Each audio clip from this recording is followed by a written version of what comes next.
In a world of 350 billion movie podcasts, two chumps have decided that now is the time for cult movies to engage in combat. Disagreements will be had, blood may be spilled, and voiceover artists most definitely will not be paid. This is Cult Film Face-Off. Hello and welcome to episode 6 of Cult Film Face-Off. With me as ever is Chet Roivers. Hi. And I am Nick Leonard. This episode, it is Clash of the Sleazy Slashers, two films that lit the torch paper of alleged moral panic during the 1980s. First up is Abel Ferrara's Driller Killer, which came out in 1979. A struggling artist finds his mind beginning to unravel as the day-to-day drives him insane. He takes the streets of New York armed with a power drill, dispatching the undesirables that reside there. See Jimmy Lane as Reno Miller, a man driven to the very edge.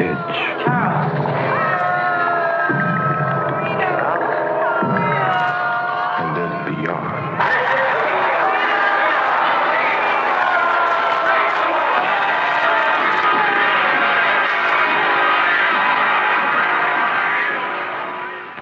The Driller Killer is coming. Okay, I mean, I know that I had seen this film before. You had as well, hadn't you? I'd seen it, but a very long time ago on a virtually unwatchable copy. I saw it on a bootleg when I was probably 8 or 9, I think, when it was banned over here. Yeah. It looked like someone had basically poured chlorine into the VHS. Yeah, right, yeah. It had this complete yellow tinge to it. Did you watch it from start to finish?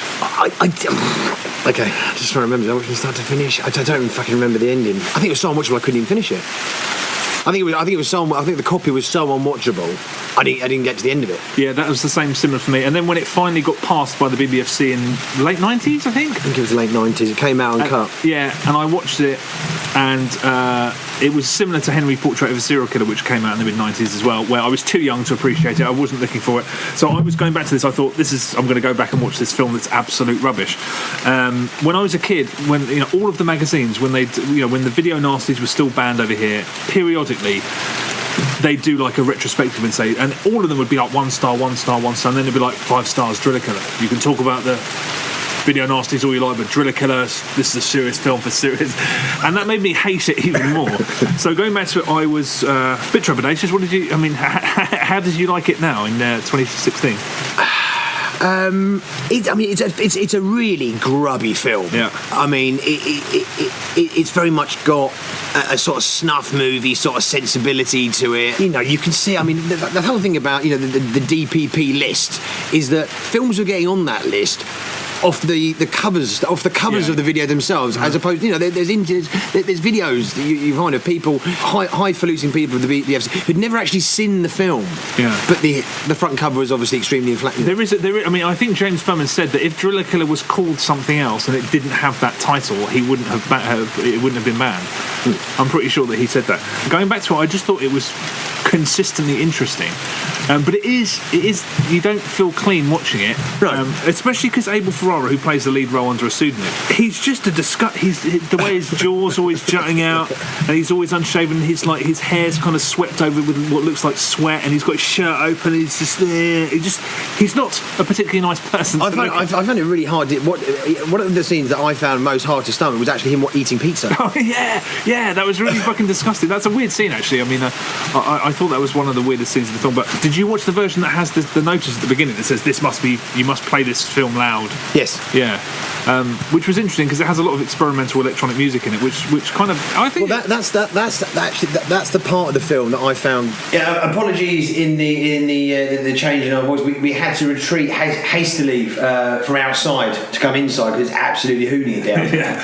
But yeah, where were we? Yeah. So we're talking, this film especially upset the BBFC in the UK at the time, and I don't know if it was the only one, but I know it was successfully prosecuted under the UK Obscene Publications Act, and that was down to the cover artwork. Yeah, which is the most gruesome scene in the film, the guy getting drilled. Yeah, that is gruesome. Yeah, well, but apparently, there's no way in the world. I can't remember where I read this, but there's no way in the world that would have killed that guy because the drill doesn't go very far enough into his head. I think it might have been on Wikipedia. I don't know why I just cited that bit of information. But what did you think? What did you think of it as a film? Did you think it was good? Did I think it was good? There were elements of it that I think were done really well. I think what's interesting about it is that it's got so much going on in terms of there's all these themes that are being touched upon: homophobia, poverty, alcoholism, drug abuse, faith, mental illness. There's all these things bubbling undercurrent, which I thought was interesting, and I thought the use of music was interesting. You know, his sound palette was really effective. Yeah, I agree with that. I mean, that's interesting you say, because I think I noticed about halfway through I was like, he seems to be the only sober person. Everyone's either a drunk, the sort of the guys living on the street. The band upstairs are all quite clearly supposed to be on drugs, and I think you see him drink one beer. But I thought that was interesting that he seemed to be the most sober person. So do you think, is he meant to be kind of society, and this is a kind of a cleansing or a rebelling against all these unclean, the hobos, the music, the punks, the... I think there's so much going on in the film that it basically means nothing. I feel like... for example, there's one instance where two people are waiting at a bus stop and they're getting intimidated by a guy who's clearly out of his mind. I mean, I don't know whether he's supposed to be a traditional just mad guy on the street or whether he's supposed to be on drugs. Who was actually really funny. That bit was actually really funny when he started pretending that guy was his dad. But it's what's funny about that is that exact scene is every scene in films like Death Wish. It's ordinary people getting, it's basically that guy fucking deserved it. But that's the only time. Everyone else is just either trying to sleep or trying to go about their own business. He runs and stabs them with a drill. So in terms of there being a reason for him, because I think if the film had an agenda, it would be pretty full on. And for example, every single person he killed, everyone would have been some kind of catharsis. There's no catharsis to any of this. It's just a complete narcissist. He's so self-involved. And also, I don't know if this is all my imagination, but I kept noticing regarding his performance that it always looked like he was looking at a mirror. If there had been a scene where it showed that he was looking in a mirror, it would have been the tritest thing in the world. But I thought it was really interesting just in terms of his performance. He always looked like he was, regardless of what was happening in the scene, several times it looks like he's looking in the mirror, which I thought was a really interesting choice, considering he's supposed to be this completely self-absorbed, narcissistic shithead. I just thought it was relentlessly interesting. I know that's not the best way to praise a film. I mean, I was relentlessly interested in things that it was doing, although I don't think it amounted to much. Did you? Well, I mean, this is what I think what's interesting about it is that is Abel Ferrara saying, because you've got all this counterculture stuff going on, you've got, the guys commissioned him, I think it's clearly kind of suggested that he's gay, and it's kind of society is basically him. He's going around cleaning up, cleansing, killing all of this sort of counterculture stuff. Is what I was kind of getting from it. But then I think, maybe, was he just doing this? Is he taking tetchiness to another level? That because he was touched by a homeless guy at the beginning of the church, he went on a rampage of killing homeless guys? That's as valid a theory as any. I mean, I think that's why it's all over the place. Is he angry he's angry at the noise, he's angry at the gay guy that keeps harassing him to finish his painting, he's angry at his house. He's just a complete narcissist. And the way the film sort of plays out, the ending kind of rang true because the gallery owner turns up and berates his painting. Now, anybody sensible would just think, okay, well, I'll go to another gallery and try and sell it there. I've got a reputation, why would I worry about this? But he just kills the guy. And that's kind of, when you hear about things like this happening in real life, that's how they play out. He's just completely lost his marbles. And it could be one of 100 reasons. That's why I think it's so interesting that it kind of chops and changes so much that he has no motive. He just wants to get this off his chest. Well, what? The fact that he's just a raging narcissistic shithead. Which is it's similar to Henry Portrait of a Serial Killer in that I don't know what you're supposed to take away from this, aside from the fact that it vaguely feels like it's kind of real or rooted in reality, whereas there's no sensations, because the drill in the head is very, very, very much a trashy horror film scene, but I don't know, it felt much more. Because so many films of this was the era when Death Wish and its sequels were fucking huge, and people loved lapping up that sort of cathartic violence. And there's no catharsis in this. Even that guy who gets killed, who's harassing those people, doesn't do anything. He doesn't really hurt them. He just seems like he's not all there. This is a really interesting, but ultimately completely pointless film, I think. Would you watch it again? Not for a while. I don't think there's enough there. I mean, I was surprised by how engaged I was, and I think it does work pretty well as a narrative film. And even the thing that I thought was really respectable about it is it stays utterly mundane. Even like Henry Portrait of a Serial Killer, it never. There's a moment where someone gives him a dead rabbit, and I thought, where's this going to go? But it's just he takes out his frustration and he starts fucking stabbing, and I thought that's completely. It never stopped being completely drab and mundane. And when it could have got fantastical, or it could have sort of had some kind of agenda, it just didn't. It was just a meaningless sort of portrait. Meaningless again is wrong. I think meaningless is probably the wrong thing to say. There's a guerrilla kind of style, documentary style to it. Oh, deliberately, yeah, of course. Yeah. I mean, it's interesting because it's disjointed, it's incohesive. Did you think that? I thought it actually hung together as a narrative really well. I thought I was going to be watching this and be bored, and it's really sort of... No, but this is... I'm saying it's disjointed and incohesive, but I was compelled throughout the whole film. And not a lot happens. I mean, it really isn't. It's just him, getting hacked off with every element of his life. Yeah, exactly. And it's just... But he's a complete narcissist. That's what I thought was why it was so interesting. They didn't try and give him a motive. His motive is everything. Right. His motive is entirely down to what the person that he's become. And there's even a few scenes where he hallucinates essentially.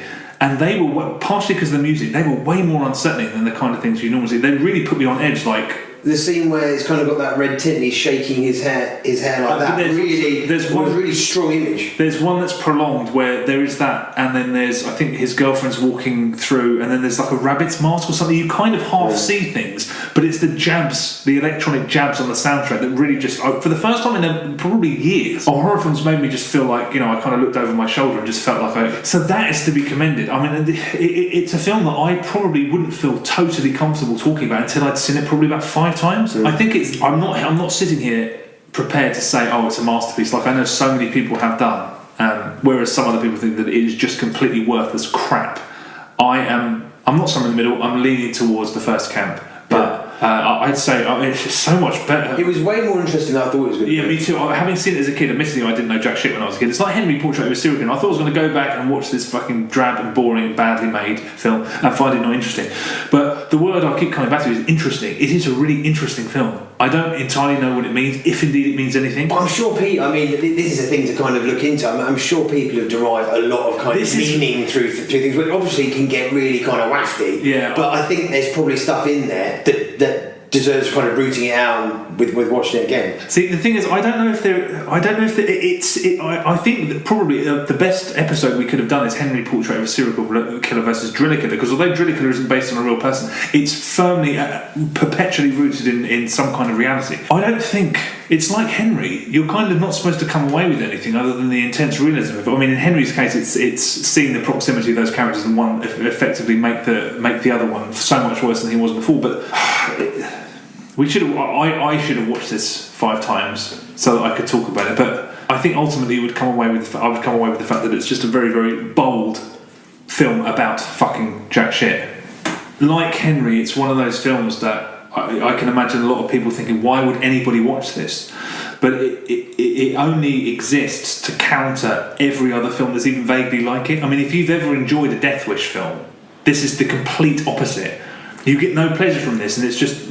You're not given the catharsis of him actually terrorising people who deserve it in some small way. It's just a guy letting off steam because he's a fucking narcissist. I don't know. So much more interesting, so much more a better film than I was thinking. I used to think the people that revered this film were absolutely full of shit, but I was so impressed. Yeah, it pleasantly surprised me as well. Did you think, and it used the word pleasantly surprised, Driller Killer, I just didn't think it was going to be something that I was going to say. Yes. It's excruciatingly grubby, but there is there's artistic merit there. Yeah, there is. And Abel Ferrara had a clear goal there, and I think what he set out to make, he kind of smashed it out of the park. That degree of like making something that is... It's outlived all of the films that it was lumped in with. Yeah. I think of the Video Nasties, I can't think of another one that even is anywhere near as worthwhile as this. I'm trying to think. I mean, they were almost all of the Video Nasties were fucking rubbish, weren't they? Yes, they were. The one film that I watched fairly recently, it's one of a series of films. Is that don't go into the woods, don't go. And the one I really enjoyed was Don't Go Into the House. Was it American? Yes, American. Yes, you had Don't Go Into the Woods. Don't Go Into the Park? There was Don't Go Into the Park. I think this is Don't Go Into the House. Right. Okay. And it's about a guy that lures people to his house, and he dispatches them by using a flamethrower in a room that he's constructed made out of metal. Really? Yeah. That sounds quite interesting. And it's played. The guy that plays the main character in it is the guy that was in The Sopranos, not Jackie Aprile. It's a really interesting film. I didn't really. I don't remember that being on the list. Oh, I'm pretty sure it's on the list. Okay, right, and that's good. That sounds really interesting already. Yeah. Hang on a minute. Let me just get who the actor is. Are you saying that's better than Driller Killer? Hang on a minute. Don't Go Into the House. It's fucking inventive. I mean, is it better than Driller Killer? I enjoyed it more than Driller Killer, but Driller Killer's not a film you're not meant to enjoy Driller Killer. Yeah. But I thought it was interesting. I thought the guy the central character was an interesting character. The kind of the conflict that he was going through mentally. It was just an interesting take on the kind of the Norman Bates stalker kind of. It's definitely worth one checking out, hunting down and checking out. All right, okay, I'll bear that in mind. Okay, well that was Driller Killer. Okay, so next up we have The Toolbox Murders, directed by Dennis Donnelly, which came out in 1978. A seriously pissed off handyman goes on a rampage with a stacked box of death tools, taking out a slew of unholy, impure women. This man is about to commit the most atrocious crimes in American history. Linda Githens, age 22. Valerie Hoffman, age 24. Mary Ann Stevens, age 21. These women have one thing in common. They are all victims of the Toolbox Murders. What the hell are you doing?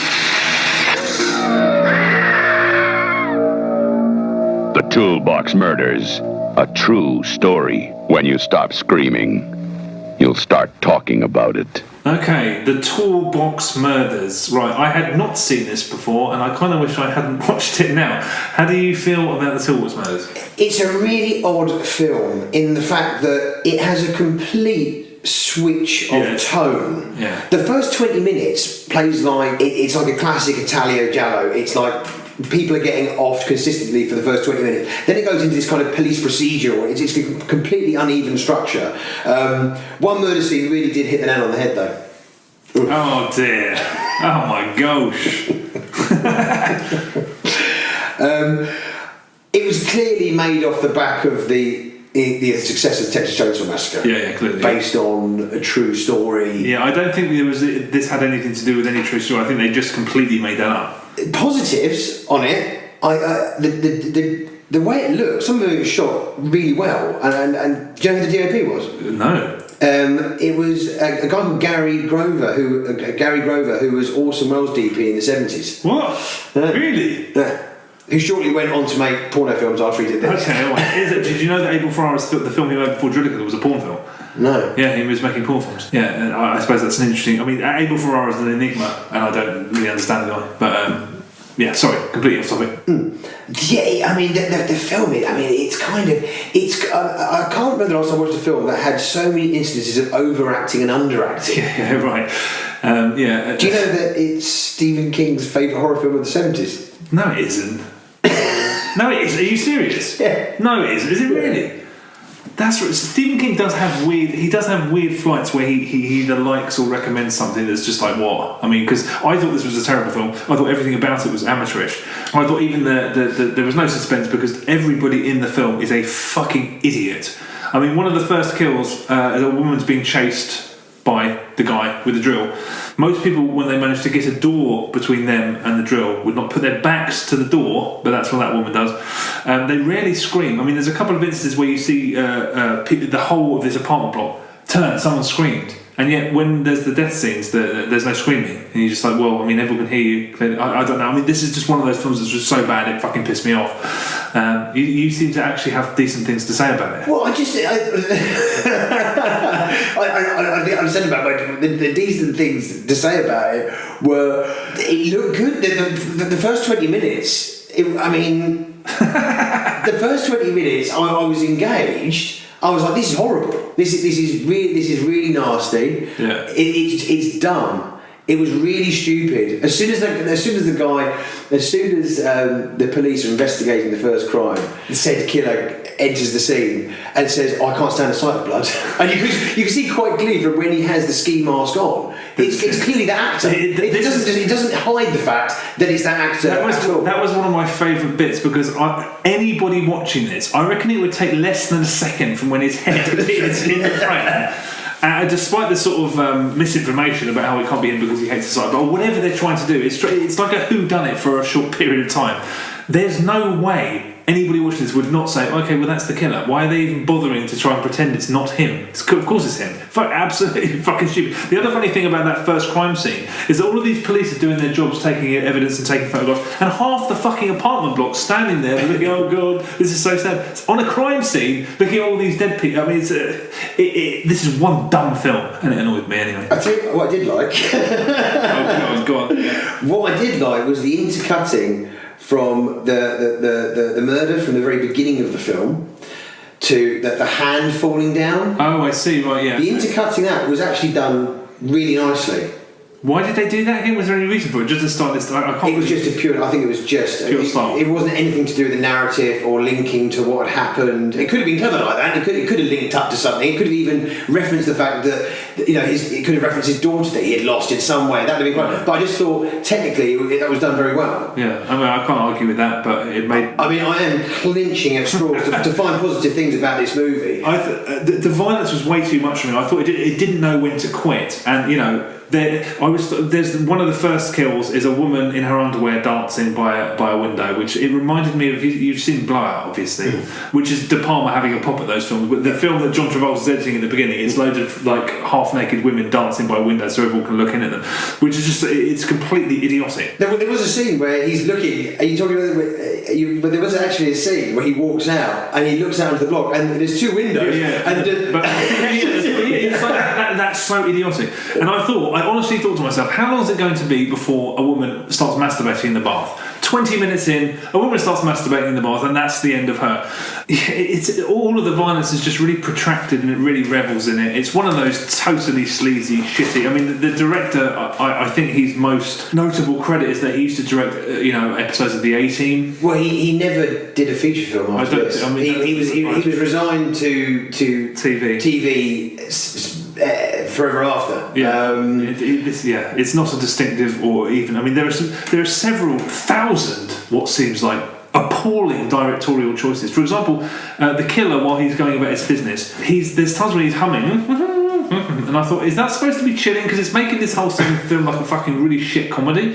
Him just sort of it completely undercut any tension that there was, even though there wasn't very much. Murder, She Wrote, Black and Decker special. I'd rather watch that. What did you think about when? What did you think of the? What did you think of the scenes? What did you think of Cameron Mitchell's performance as the killer? That was his name, Cameron Mitchell. Cameron Mitchell. The last quarter of the film, when it goes into revealing who the killer is and he's taken the girl hostage. What did you think of those exchanges? Okay, I'll tell you straight away. The actress that played the girl who he thought was his, the re-embodiment of his daughter or whatever. Her performance was so good. The film. She was criminally underused. But the film did not deserve an actress that good. I mean, again, she didn't. Her brother was terrible. Yeah, I mean, he should not have been in front of the camera. I think all of the acting was terrible. Did you going to say that the killer was a good guy? Whatever that was his name. Cameron Mitchell. Do you think he was good? No, I was asking, what do you think of his performance? Oh, I thought it was terrible. I thought everyone was terrible apart from the girl who was tied to the bed. But she was really underused. Yeah, she could have been a really decent final girl. The performances across the board. I can't remember the last time I've seen a film where there's so much over and underacting in it. Yeah, I mean, I think most of the underacting is the order of the day. I think. Cameron Mitchell's could be overacting. That's true. But sucking the lollipop scene and holding when he was cradling the little doll. Yeah. I mean. It's just badly directed. That's why people are firing on all sorts of different cylinders. And actually, there is a classic scene in this. In a film of badly directed scenes, the main interrogation scene in the police station. I remember you talking about the actors that played the police in The Hitcher. This put all of them to shame because the actor playing the policeman in that scene could not perform without reading his lines first. So did you notice that? Every single line, his eyes would just wander down to the surface and then he'd pop back up and then he'd go down. But I mean, clearly, this is a director who just makes, it's a badly made film. It's badly acted. It's badly directed. It's badly written. I mean, I thought it was fucking terrible. But this is a director who obviously couldn't keep his directing, couldn't tie his directing jobs down, because if you look at his catalogue of what he went on to do afterwards, he was doing like one episode of Airwolf, one episode of Dragnet, one episode of The New Lassie. He was like a jobbing hack. Yeah, but stuff like this doesn't matter in programs like that, because most people watch stuff like that to switch off, and this is supposed to have, I don't know, maybe that's all in my head, but films demand a certain amount more attention than television does. I just thought, this is an astonishingly bad film. It's all over the place. The second half I thought was really actually uninteresting. The first half, at least it's a bloodbath. It's really crude and unpleasant. And the thing I hated about the second half was that when you finally meet this female character, the girl who the villain thinks is the reincarnation of his daughter, you think that she's going to get away. And whether or not she does, I won't spoil if you're really going to watch this. But then she gets raped, and you're like, nothing that this film does means anything, or it's absolute. It's the worst kind of fucking dog shit trash that all of those. It's just exploitation for exploitation's sake. It's also when it turns into a detective story where someone's trying to figure out who the killer was. He doesn't make any discoveries at all. He's basically given loaded information by the script. So this cop says, "Oh, I reckon the killer lived nearby. Maybe he even lived really nearby because he's looking at the crime scene. He's looking at the building with binoculars. So maybe he didn't even need these. Maybe he's really there." And there's a shot of him looking into space, like, maybe there's something there. He never discovers anything. He's periodically told things, and then eventually he walks into a house, and then there's a toolbox there, and he's like, "Oh fuck, that's the guy." And that's basically the mystery part of it. It's rubbish, absolutely fucking idiotic. Did you? You didn't hate it anywhere near as much as me, did you? Well, no, it was rubbish. It's definitely right. It's rolled you up more than it has me. Yeah. I was just kind of like, it's so dumb and stupid that I couldn't really get het up about it, because I'm like, it was just so asinine. There was no kind of relationship with any of the characters that I could. There was nothing. They paired up. The brother of the sister and his nephew. Who you were supposed to think, is he involved? Is he not involved? I mean, I don't think there was any. It was just fucking stupid. There were two scenes. There was one scene where a woman escapes from the killer and she doesn't go for the front door. I think she throws herself on the ground. No, she throws herself on the ground. Yeah. There's also a scene where the hero is being stalked in a room and they're circling around each other. And you're like, well, you've done a 360. There's a door behind you, the door that you came in. Why don't you run out of the door? It's endlessly. It is like this is the fucking pit. I cannot believe Stephen King said that this was a good film. His favourite film of the 70s. Are you sure you're not talking about the remake? No, I'm pretty sure it's okay. I didn't know. Oh no, 100% no, because it's his favourite film of the 70s. The remake was Toby Hooper that came out in the 90s, right? I think it came out in the 2000s. I think it came out after 2000. No. This is the quote. The quote that I saw was, "This is Steven Spielberg's favourite first story." Now that would be information.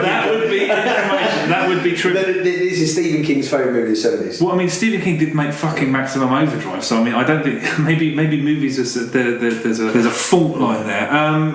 Do you know anything about the remake? I know Toby Hooper made the. Yeah, obviously Toby Hooper's a fan. Well, the thing is, the fact that it's made by Toby Hooper means that automatically it's a better film than the original. So the remake is actually pretty well regarded. Of all the films to have gotten remakes, this is absolutely the pits. I can't believe that the Toolbox Murders of all films got remade. But it got remade in, I think it was 2004. Actually, let's check that right now. Yeah, I was in quite a placid mood when I watched it. I watched it completely. I thought, this is fucking stupid. Yeah, but the stupidity really annoyed me. It's just like, It just doesn't care about anything. It's not that guy is a hack. He was just putting a camera somewhere and letting stuff happen in front of him. And there was some really fucking odd dialogue as well. But when it's really quite a nasty murder. He with the nail gun, he punches her in the abdomen with it, and then right up close, kind of takes her. It's quite a the life leaving her body's done in quite a nasty way. And then her neighbours come into the crime scene and they go, "I always wanted to see what the inside of her apartment was like." And the policeman was like, "What do you know about her sex life?" I'm like, "I don't know if a policeman would actually stuff on the outside." Would be that candid. Exactly. The remake was made in 2004 and it's got, it's really well regarded for horror film. I have no doubt. I'll say, sight unseen, it is a better film than the original. And even got a sequel. There's a sequel made as well. So there's a Toolbox Murders 2, a sequel to the remake. One thing I'll say on the subject of the remake, aside from that, it's definitely better than the original. There is a piece of trivia on the IMDb about this film, and I'll say right now, there's no way that that's true. If you ever hear an interview with a director or anybody who works in Hollywood, an actor or a producer, whatever, whenever they're asked a question about something that the journalist has read on IMDb, they always say, don't fucking pay any attention to what's on IMDb. IMDb is full of rubbish because users can submit stuff. Mm. So in order to try and find out whether this is untrue or not, I googled the important information, and untold numbers of reviews, blogs, movie sites have picked this up as a piece of information that's actually true. And I don't care what anyone says, this is not true. It says that Christian Bale was so desperate to play the part of the killer that he harassed Tobe Hooper and sent him videos of himself doing auditions. And when Tobe Hooper didn't even watch the tapes, and he was turned down, so then Christian Bale went and decided to make Batman. That's good. There is no... if Christian Bale was sat here right now and say, "Yeah, that's true," I'd say, "That's a fucking lie. You're making it up." Some kid put that on for a laugh. It's quite funny. I agree. It makes me want to go into the idea and just concoct some stories, but that's definitely untrue. But the amount of people that have taken it as gospel is really, really sort of grimly fascinating. I would like to look at this and see if this has got some kind of some fucking underground kind of fucking fan base. The Toolbox Murders. Yeah. I'm sure it does. I mean, if the fact that Stephen King likes it, that will turn a lot of people. Yeah. That would generate a load of interest for it. I'm surprised. I mean, this is like, I imagine, the worst Drek in the video Narcissus to be. Oh, there's definitely worse. You reckon? I don't know how much worse it can get. Also, the fact that you're supposed to be interested in a knockoff Norman Bates, which is all that he is. He's just a knockoff Norman Bates. He thinks that his a relative died and now he's obsessed with killing impure women. I mean, it's not exactly the same, but you can tell that's where the inspiration came from. I mean, there are laughs in it. It's so inane. I laughed, but not. I didn't. It was kind of like I resigned myself to the fact that I'm not going to see anything approaching. It's so badly made. I hated this film so much. So I think we can both soundly agree that out of these two films, this is the inferior. No contest. Driller Killer is a much more interesting. It's better made. It's better acted. And I never thought I'd say anything that positive about Driller Killer, but on returning to it, it is worth checking out, especially if you haven't seen it. It is an interesting film. The Toolbox Murders is not interesting. I have to find this. Is this something you read on the IMDb about Stephen King? Maybe some kids put that up there. Maybe the maker of the film put it up there to try and make himself feel better about making a shit film. No, I read it in a review. Okay. I'm shocked. I can't believe. No, I think it came up. I think it came up a couple of times because I was kind of like shocked, and I was sort of scanning through reviews. It came up again. So okay, it's completely subjective if he finds that story interesting, which I'd be amazed if he did. But just how badly made it is. The bad acting, all of it. Everything about it's bad. I'm going to have to look that up. Anyway, Driller Killer wins all day, every day. Hands down. Thank you very much for listening. Check us out on Twitter, Facebook, SoundCloud, etc. Email us at cultfilmfaceoff@gmail.com if you have any suggestions for us or if you want to have a go at us. Yeah, it's all gravy. And yeah, thank you very much. We'll see you next time. Laters.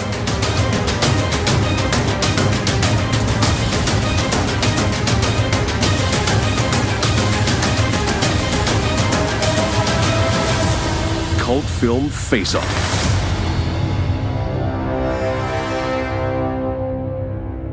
Hey, Abel, thanks a lot for coming on the program. Thank you very much. Nice to have you with us. You know, I want to get to so much tonight, but I want to start actually with something I heard, and I don't know if it's true. I don't know who I'm talking to right now. I know I'm talking. Abel. I wanted to ask you about the... Conan. There you go.